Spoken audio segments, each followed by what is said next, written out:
Central Texas Life with Ann Harder. Hello and welcome. Today, a very special guest coming to us via Zoom from Sacramento, California. It is Anita Faye Garner, who is the author of this book, The Glory Road, A Gospel Gypsy Life. Now, country music legend Rosanne Cash says of this book, this is a story so central to the origins of country music. Now, Anita, it's great to have you with us. You know, you've written of your life as a child with traveling evangelist parents. But before we get into your childhood story, tell us about your life right now and your wonderful career that you have had in radio in San Francisco and L.A. Well, writing a book in progress right now, set in the same universe as The Glory Road, but a few years later after the Southern migration to the showbiz capital, Hollywood. So about the early 60s, that's where I'm writing. And my career, honestly, I'm not even sure I chose it.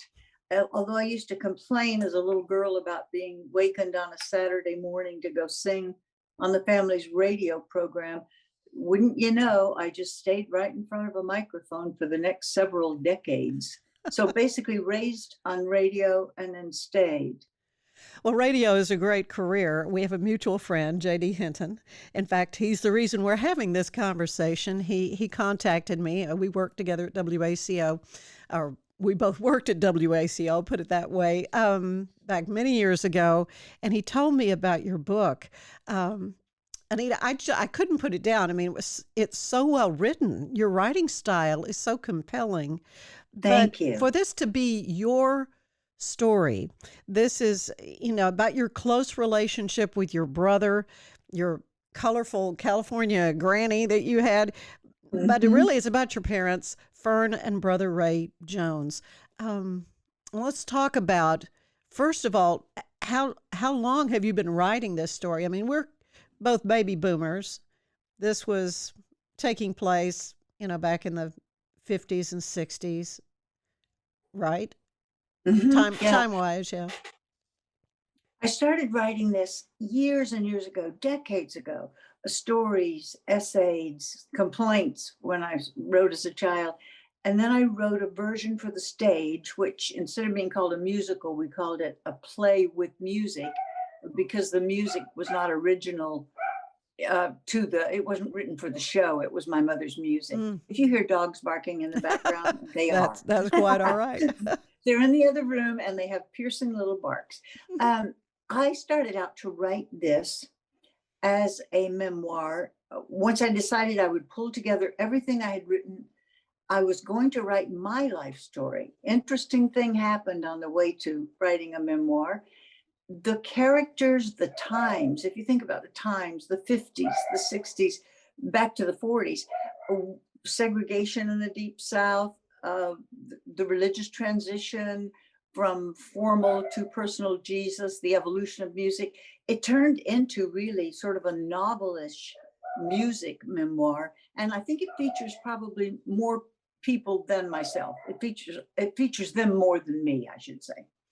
Well, your relationship with your brother really was special in that you were kind of compadres in being dragged along to all of the different events and services and so forth that your parents were called to do as traveling itinerant evangelists.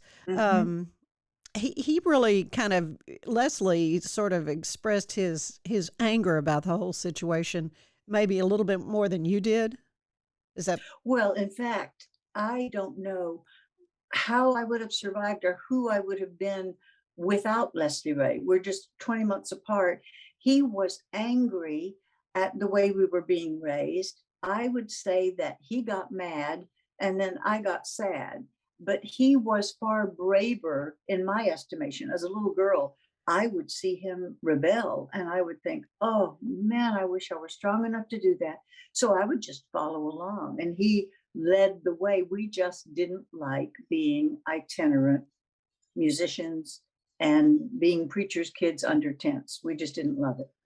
Yeah, there are so many stories about preachers' kids and problems that they have, later, really just assimilating and into the faith. And I guess really that's my big question. What did this life do to your personal faith life?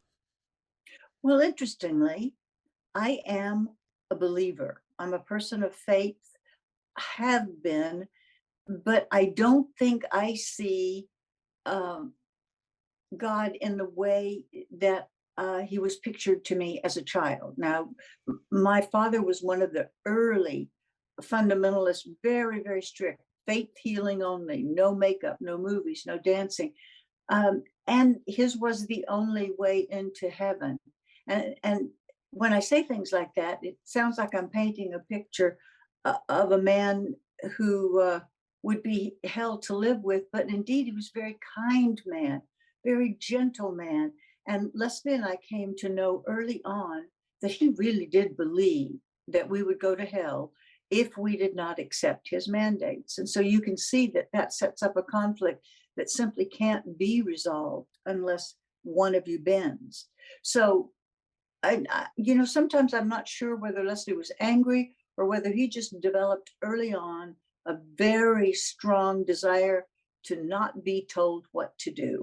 Hmm. And so he opened doors for me to rebel in what small ways I could. My faith is probably stronger now than it ever has been. I'm what I would call churchy.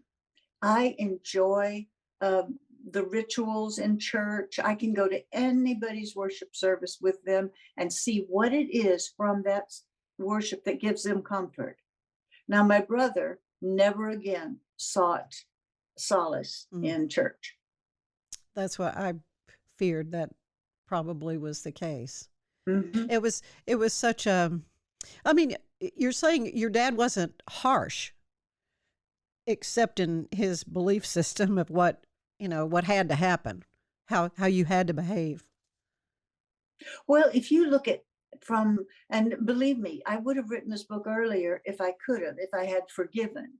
But Mm.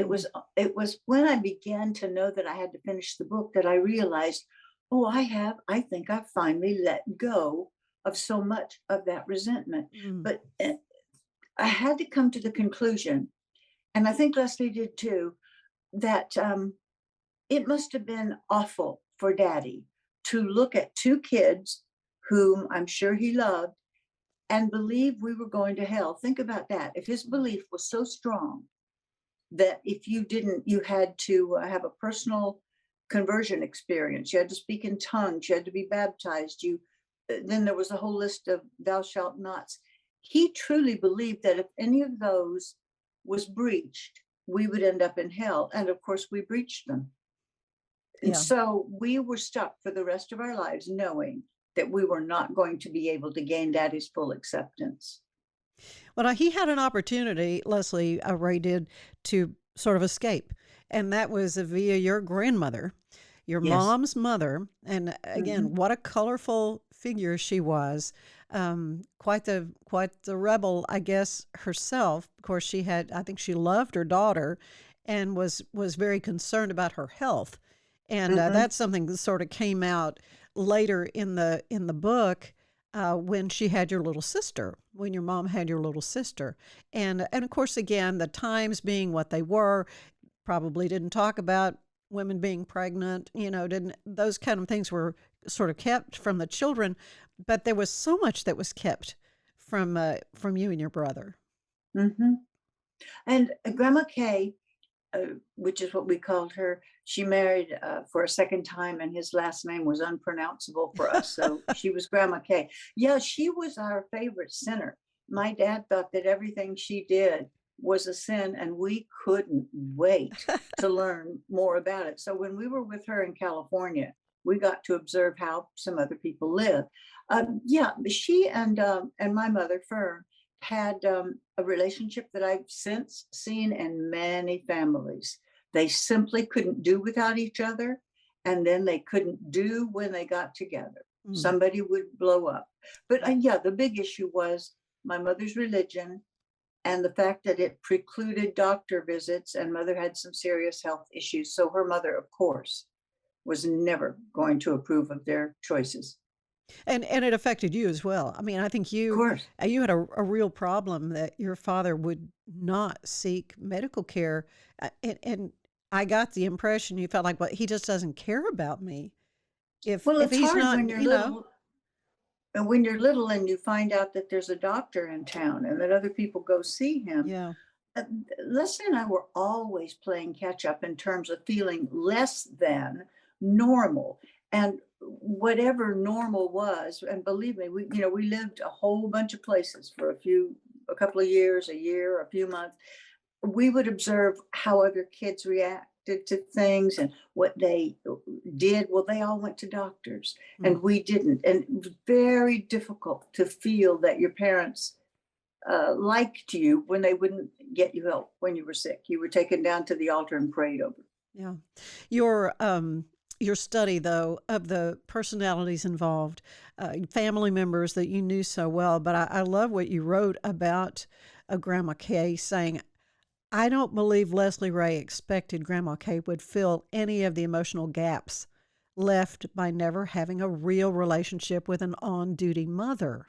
We knew our own mother had also never had a real mother, and she carried unhealed wounds from it. So, this very grandma who was offering to spring my brother from his religious prison was no more suited to impart warmth and wisdom to him than Sister Fern was. I mean, what a sad paragraph, but in a nutshell, that was what was going on, what was wrong. Yeah, it was. However, Leslie was either smart enough or lucky enough to accept grandma's invitation to get him the heck out of the South. Hmm. And as I say there, I'm not sure that he thought that life at home would be much different, but he would have a car, he would have freedom, firstborn son in a Southern family. And then, during those days, the women just fought over him. They fought to liberate Leslie. So grandma won that one. And I think Leslie probably was smart to go ahead and move. He had already given up on having emotional sustenance. So you might as well take the Pontiac that Grandma Kay will buy you. Well, and he kind of lived it up in Cali. Oh, he did. Well, your experience, I think, one another part of the book, and I think it's kind of typical of how children were raised back then, seen and not heard. They're just sort of there, and your feelings weren't really um, recognized. For example, when you learned the family was moving to California, you found out in a church service along with the other congregants. I mean that, Hmm. and it was palpable the rage that you felt at being treated that way. I mean, it's just sort of. I mean, I can't imagine parents doing that. No, it's interesting too, the dichotomy in that they never um, allowed us to know what was going to be affecting our lives next. And yet, if you were around Ray and Fern, you would think of them as two of the most verbal people you had ever met. They dreamed out loud. They agonized out loud. They romanced out loud. If you were a kid of theirs sitting in the back seat riding all over the country, you knew everything they wished for, hoped for, regretted. And yet, we didn't find ourselves in their stories, in the dreams they wove. We were looking through a glass that at what they were doing. And yes, not a consideration about, oh my, that's right. We have children and they have to go to school. What are we going to do? Yeah, yeah, it was like that was sort of an afterthought. Oh, we'll figure it Kind out, of. when Yeah. we get there. Your gypsy life. I mean, that you put that in the title of the book, a gospel Hmm. gypsy life.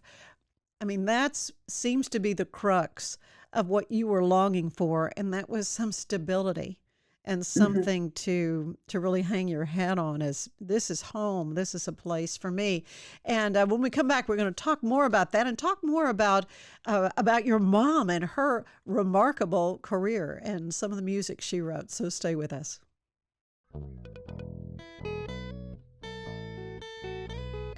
Hi, this is Sarah, And I'm Carter. and this is Some of Our Thoughts. We're two Southern sommeliers, and we want to share everything we love and know about wine. We started hanging out during quarantine and cooking and drinking and listening to music, and we just thought this would be a great way to bring everything we know to you guys. We will make wine knowledge and food pairings easy and approachable. So put on your favorite vinyl, grab your favorite glass of wine, tune into our show, and let's have some fun. Wine and vinyl. So check us out on roguemedianetwork.com or wherever you get your favorite podcast. We'll be talking about a lot.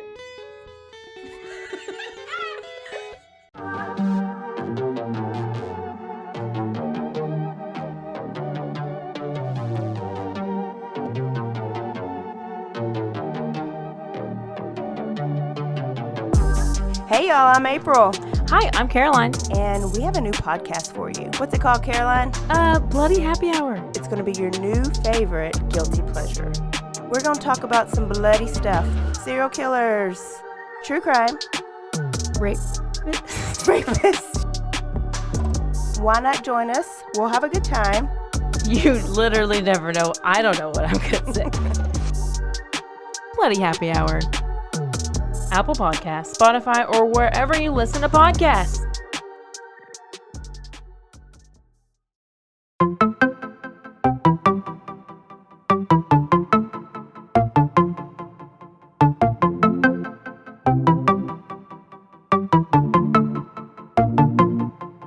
Welcome to One Star Rewind, a new podcast about those dreaded one-star reviews that every business owner hates to receive, but yet every customer loves to read. During this podcast, we will peel back that one-star review to better understand how it happened, when it happened, and what the business owner is doing after receiving that one-star review. This podcast will be about love, hate, and laughter. On One Star Rewind, we will meet with real business owners who will tell their stories and how they do rely on reviews for their business.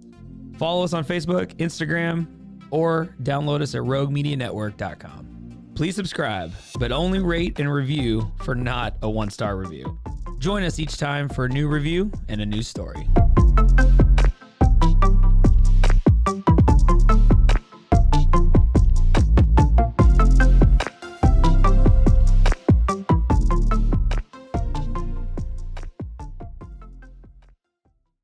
And we are back with Anita Faye Garner, who's written The Glory Road, a Gospel Gypsy Life. Anita Faye, your recollections of your childhood on the road, in a way, I'm a singer. I know you're a singer as well. It's always fun for me to perform, and yet it was like, don't make me sing. I don't want to. And your brother was like flat out, I'm not going to sing. You cannot make me sing. I'm not going to sing. And I thought, that really is so sad, especially for people who love to sing. Now you say you are still singing. You're writing plays that have music in it. But your mom, she had a real gifting in that area. Fern did. Oh yeah. Oh, the story. I think most of the times I'm asked to speak now, it's about that transition that we just happened to live through a chunk of history in American roots music. And it happened that my mother, who was the preacher's wife in a tiny town when her first song that she wrote was recorded, if you looked at that parsonage where she wrote that song, the post office where we took the tape for her to send it away to see if anybody wanted to record it, you would wonder, how in the heck did this woman ever get herself a recording career? That's Fern Jones. So she went from a honky-tonk singer in her teens when she met Daddy. And that was when she was with her mom, and her mom was okay with that kind of thing. Oh, absolutely okay with that. Yeah. She was, mother was lying about her age and singing in juke joints and honky tonks in the South when she was in her teens. Mother had a radio show when she was 12. Really? And sang with a big band shortly after that, all over the place. And of course, her mother went everywhere. So yeah, my mom started off writing a lot of gospel songs, and if you look at the lyrics, it is shocking to me. Let me leap forward to where they are today. I don't have a list in front of me, but if I did, um, Mother's music has been remastered, reissued. We were fortunate enough to have the masters back from the record label, which was a long legal battle. Her music today is in movies. It appears in the movie Walk the Line, the Johnny Cash biography. It's on so many shows that are streaming. I see the lists usually. I lease her songs to a record label and they place it.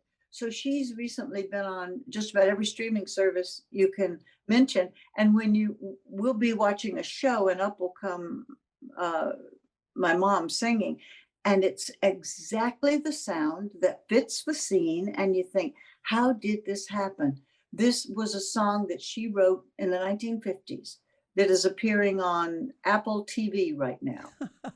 Isn't that wonderful? Remarkable. But it's a shame that when and I know you write kind of in depth about her recording when she was able to record, and she this well-known song that she wrote, "I Was There When It Happened," that Johnny Cash recorded, several big name people, and Floyd Kramer was on keyboard for her. Buddy Harmon on drums, J.D. Sumner, he was a famous bass singer.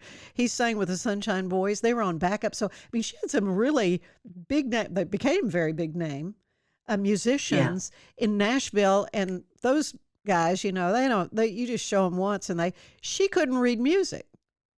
That's right. I was lucky enough to I talked to the people who owned the Quonset Hut, the Bradley brothers.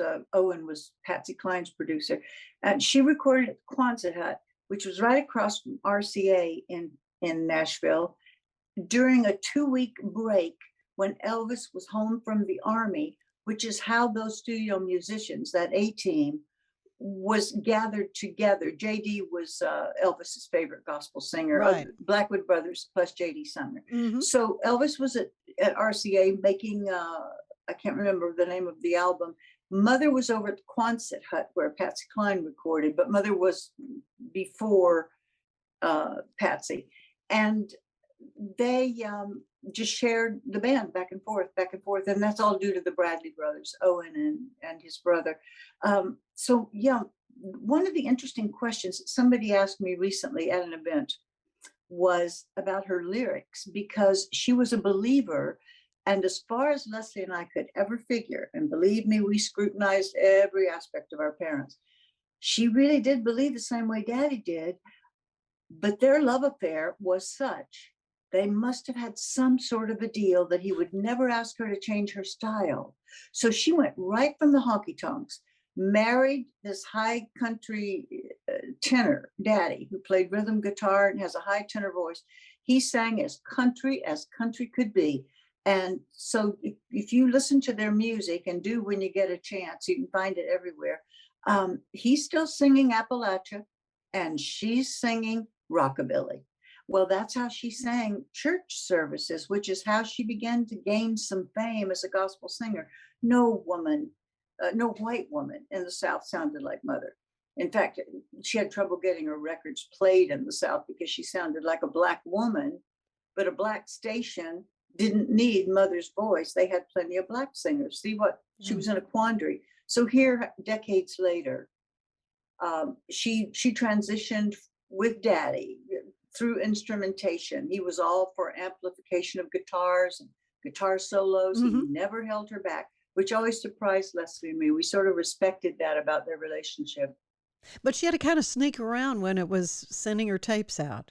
We snuck around. We helped her. We sort of against our will, but an interesting thing happened. We were kids. We didn't know the difference between a person who writes a gospel song and then how does that person who writes that song get to go and sing that song. We had a mother who sang, who was getting well known as a singer, but couldn't get a record deal. But she got her record deal by going around as a songwriter. Her first song was first recorded by the governor of Louisiana, Jimmy Davis. Oh, yeah. Who wrote You Are My Sunshine. Mm-hmm. So Jimmy Davis recorded I Was There When It Happened. Johnny Cash heard it on the radio because Johnny's mother listened to hymns on the radio. And then Johnny and my mother eventually formed a friendship that lasted until they passed.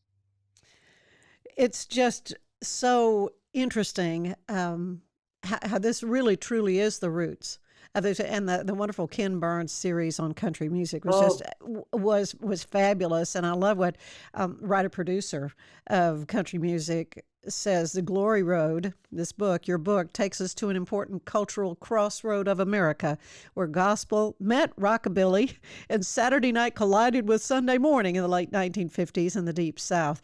And it's such a rich story about, you clearly loved each other, but you had problems, different personalities. Again, you're longing for stability. Let's talk a little bit about the Pink House. And because you write sort of in depth about this lovely home that your mother was able to, and she knew exactly what she wanted to put in it, how she wanted to decorate it and paint it. And yet, it was not going to be that long-term home that you wanted. No, and also my parents did tease me years and years later because I, swore I just wanted to settle down and never move again. And don't you know, I went into broadcasting as a career and went to the cities where they offered me good jobs. And don't you know, I became a nightclub singer. So I didn't fall too far from the tree. And No. I wouldn't say that my life has been, in terms of living in one place, not much different from theirs, not as much moving, not the traveling on the road, but I've certainly lived in a lot of places. Yeah, it sounds like it. You did have sort of a pattern set for yourself. Yeah, I know. Well, Daddy thought that was just funny. He Yeah. did not approve of me singing. He didn't approve of me singing in nightclubs Oh. because he really didn't feel that if you were, quote, saved, you should be singing anything except the Lord's music outside the house.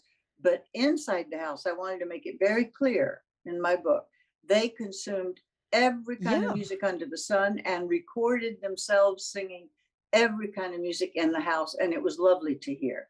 Yeah, so that is something they did right. I guess that's what I want to ask you, because it's easy to look back as a child and go, well, this wasn't right and that wasn't right, and I wish they'd. What did they do right in your upbringing? Well, music and food. Leslie and I. Yeah, the food is. Leslie and I would get together to go over to their house because we didn't want another sermon. So we had a pact. We would visit together when we could. And if they could, they would separate us and take one of us into the other room and say, now your brother, this woman that he's seeing, or they'd say to Leslie, your sister is still smoking. And we decided that whenever anything regarding their religious beliefs came up, we would all of a sudden have someplace we had to be. And we'd scoot on out of there. Yeah. So safe topics for us, music and food, and two crucial elements of being a Southerner. Yeah, well, that is true. Your younger sister, though, she's not named in the book. Did she have a problem with the book? With you writing No, it? or- interestingly, well, yeah, she had a problem with the family. She left the family. She and Mother had issues. Sometimes they reminded me of Mother and her mother. Yeah. She and Mother had similar dispositions. My sister worked for Mother. Her name, by the way, is Donna Kay. They rhymed us. Leslie Ray, Anita Faye, Donna Kay. Not that unusual either. In the No, South. that's Southern. I could have named her. She passed away in 2018 from cancer, and she's younger than I by far. And I think it was just, she had so much that she wanted to get off her chest that she thought someday she'd write a book excoriating everything about probably Mother alone. I didn't think she would ever write the book. Sadly, I knew she had passed before the book came out, but I chose to respect what she had originally said, which was, I'm going to write my own book. Now, I will probably write about Donna Kay and some essays and some short stories. And interestingly, my book was too long when it started to go to press. They have a a specific length. And they said, so I cut back what they wanted in terms of word length. And they said, do you have anything more about the baby? Could we know more about the baby? So some of what you're reading in the book about the baby wasn't there originally. I said, oh my gosh, yes, I'm thrilled. I have several other places I really wanted you, the reader, to see Donna Kay just grabbing onto music with her whole heart as a tiny kid. And I have to say, I think hers was the best voice in the family. Really? I Really? I bet if Mother were here, she'd tell you the same. Donna's range was enormous. Her skill at the piano was enormous. She never had the confidence of Fern. And let's face it, you know, being a woman who sang like Fern in the South when she did requires a lot of bravado. Yeah. So I don't think that Donna Kay would have fought through the same way Fern did, but just to hear her sing, I can hear her voice right now. What a gorgeous gift. And she would have loved performing her whole life through. I don't know why she didn't. Yeah, well, I love hearing the sort of the rest of the story, if you will, on her. What takeaways do you want your readers to have from The Glory Road? I'm glad you asked that. I have had some reactions that have taught me what people are taking away. It's interesting when you sit down to write a book and say, this is what I want to tell you about. Or as a friend of mine, a theater director, says, the first thing when you set foot on a stage is, I came here to tell you this because. So I came here to tell you this because I had to finish it, because my parents belong in a certain place in American music history. Yeah. And I didn't think anybody else was alive and had lived through that to place them there. So first, I wanted to place them there. But what I've learned about how universal stories are, you know how very specific The Glory Road is in time and place and voice, music, religion, all of it's very time and place specific.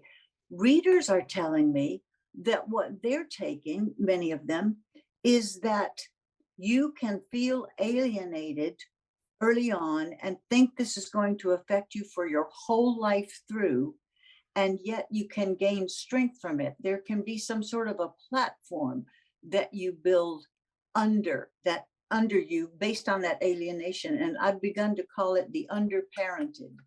Our numbers are legion. And it's not just ours, was because of religious beliefs and because of my parents' utter and absolute devotion to each other above all. But I've met so many people who didn't meet parental expectations or who simply didn't have guidance. And they say that they find themselves in the Glory Road. You know, here I am mired in despair, and here I am looking back at it and have survived it. Yeah, and taken so much strength from it as a result. Oh, it's a wonderful feeling to write a book and hold it in your hand and think, there, I have told the story I came here to tell you, and then go out and speak to people and have them tell you a story that you didn't realize you'd written. Well, it is The Glory Road, a Gospel Gypsy Life. Where can folks find this? Everywhere. You know, it was released in the pandemic. So a lot of people thought that they couldn't get it they preferred independent booksellers. You can. It may not be on the shelves because publishing has changed, but you can phone your favorite bookseller, walk in and ask your librarian to get it for you. It's in libraries. I don't know which ones, but I've heard people tell me their book club got it. And of course, Amazon. And you can order from the University Press website. So basically, anywhere you get books, you can get this. The ebook and the hardcover are from are available, and the audiobook, I don't know if it's in bookstores, but the audiobook is definitely on Amazon. The Glory Road, it is a great book. Anita, you are a great writer, and I'm glad that we've got a chance to meet, and I can call you my friend as well. Anita, it's just a delight to get to visit with you. Get her book.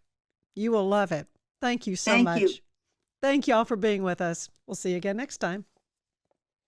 Central Texas Life with Ann Harder is part of the Rogue Media family. Be sure to check out our other shows at roguemedianetwork.com. Please rate this show 5 stars on iTunes, Spotify, YouTube, or anywhere you get your podcasts. Join us again soon for more Central Texas Life with Ann Harder.